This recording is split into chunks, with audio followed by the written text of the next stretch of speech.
जय श्री कृष्ण। आज मैं आपको एक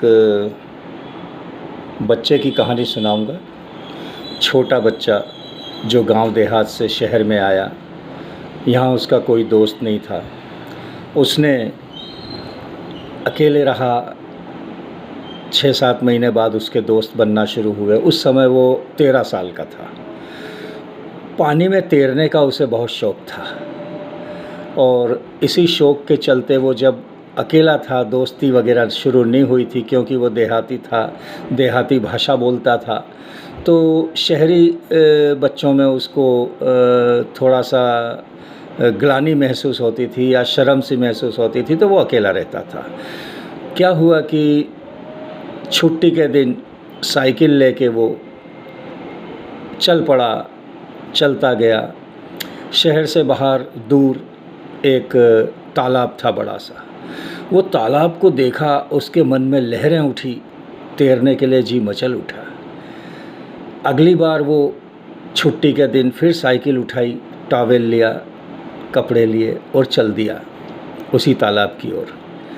तालाब में गया, बहुत तैरा, जी भर के तैरा, बहुत खुश हुआ, बहुत अटखेलियाँ की उसने पानी में।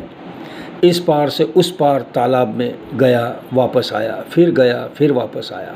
ये क्रम चलता रहा। हर छुट्टी के दिन वो जाता और उस तालाब में अटखेलियाँ करता, अकेला, एकाकी। एक दिन क्या हुआ, भरी दोपहर में वो तालाब पे गया और तालाब पे उसी क्रम अनुसार उसने तैरना शुरू किया। साइकिल किनारे पे खड़ी थी, कपड़े रखे थे और पानी में चला गया।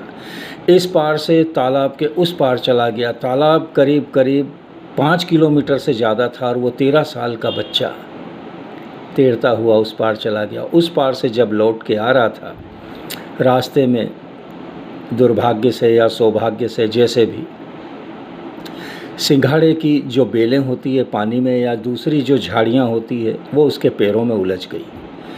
और उलझने के बाद वो ऐसी उलझी कि बच्चा करीब 10 मिनट 15 मिनट हो गए उसी जगह पैर चलाता हुआ, हाथ चलाता हुआ उन बेलों से अपने आप को छुड़ाने की कोशिश करता रहा।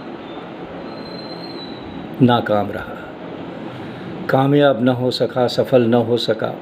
और अंततः उसने विचार किया। सब प्रयास करके जब वो हार गया तो उसने दोनों हाथ ऊपर उठा के पैरों को चलाते हुए, क्योंकि तैरना उसे बहुत अच्छा आता था, आज भी आता है, आज भी आता है, बहुत अच्छा आता है। तो उस समय वो तैरते हुए, पैर चलाते हुए दोनों हाथ ऊपर उठा के पुकारा, भगवान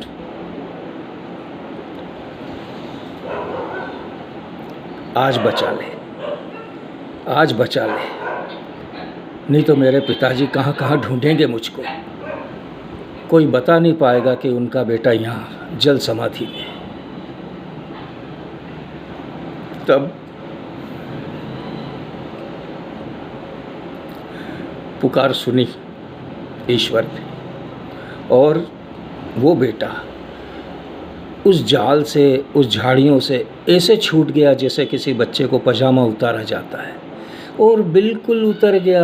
सतह पे तैरता तैरता वो बालक अंततः किनारे आ गया।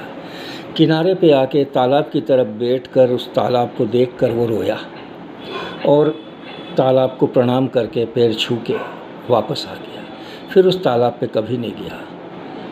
ये बात गई, बरसों निकल गए और उस बालक के पिता श्रीमद् भागवत का पारायण करते थे, पढ़ते थे।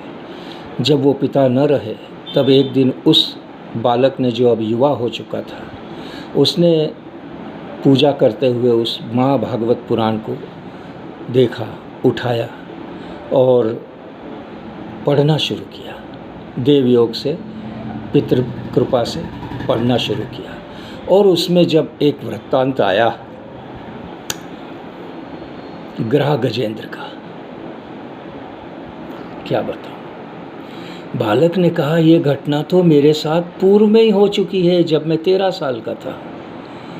ग्रह गजेंद्र की घटना जब गजेंद्र का पैर ग्राह ने पकड़ लिया, नहीं छोड़ा। गजेंद्र ने पूरी ताकत लगा ली, सभी को पुकार लिया, किसी ने नहीं सुना, कैसे भी न छूट सका। तब गजेंद्र ने हार के श्री कृष्ण को आवाज़ दी, जैसे उस बालक ने भी एक समय आवाज़ दी थी। बालक छूट गया था, गजेंद्र भी छूट गया था। हमारे धर्म ग्रंथों में हर एक चीज़ का उल्लेख हमारे जीवन को दीप्तिमय बनाने के लिए पर्याप्त है।